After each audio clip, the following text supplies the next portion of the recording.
Helo, Briell Gwilym di'n enw i, dwi'n un o is-cenhadon y Coleg Cymraeg a croeso i'n hi i y Mangor Ucha. Dwi'n byw yma efo'n ffrind Branwen. Fel dych chi'n gweld, da ni wedi trio wneud ystafell fyw mor gartrefol ag oeddwn ni'n gallu. Da ni wedi cynnwys lluniau o'r dafarn leol sef y glob a ambell lun personol hefyd. Hefyd, da ni wedi prynu throws a pillows i roed ar y soffas a planhigion ffug i roed o gwmpas y tŷ, jyst i wneud o edrych yn bach neisiach. Da ni hefyd wedi prynu fairy lights a di gosod rheini ar draws y tŷ i gyd.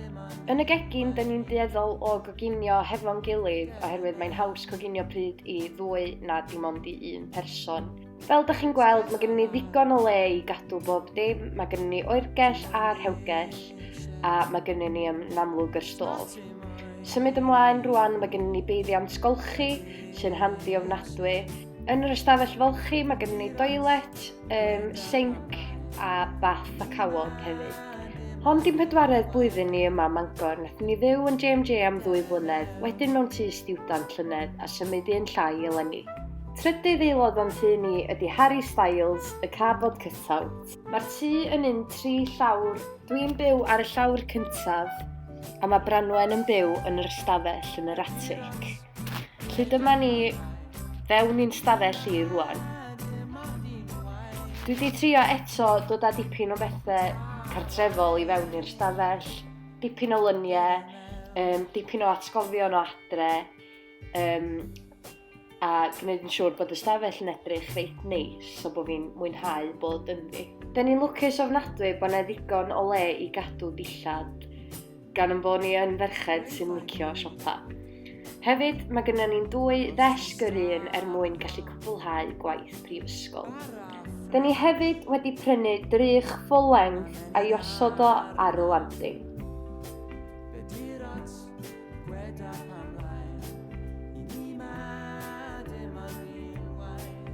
Felly dyma stafell Branwen sydd yn yr atig.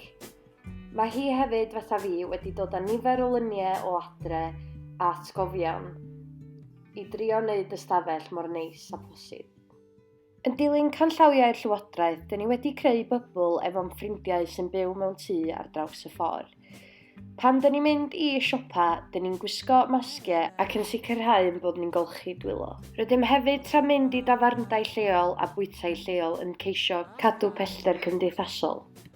So dwi newydd orffen diwrnod o waith ar y gymuned Mangor yn edrych ar ôl Merched Beichiog. Dwi rwan am gychwyn nôl am adre y Mangor Ucha, ond ar y ffordd dwi'n mynd i stopio i bostio sampl o waed yn nid gorau cymryd. So dwi'n nôl o Mangor Ucha rwan, a'r peth cyntaf fydda i'n neud ar ôl mynd fewn i'r tŷ ydy tynnu'n scrubs a rhoi nhw yn y washing machine a mynd yn syth i'r gawod i drio lleihau y risg o ledaenu y Covid os yn bosib. Felly diolch am wylio sneak peek o fywyd y Mangor Ucha.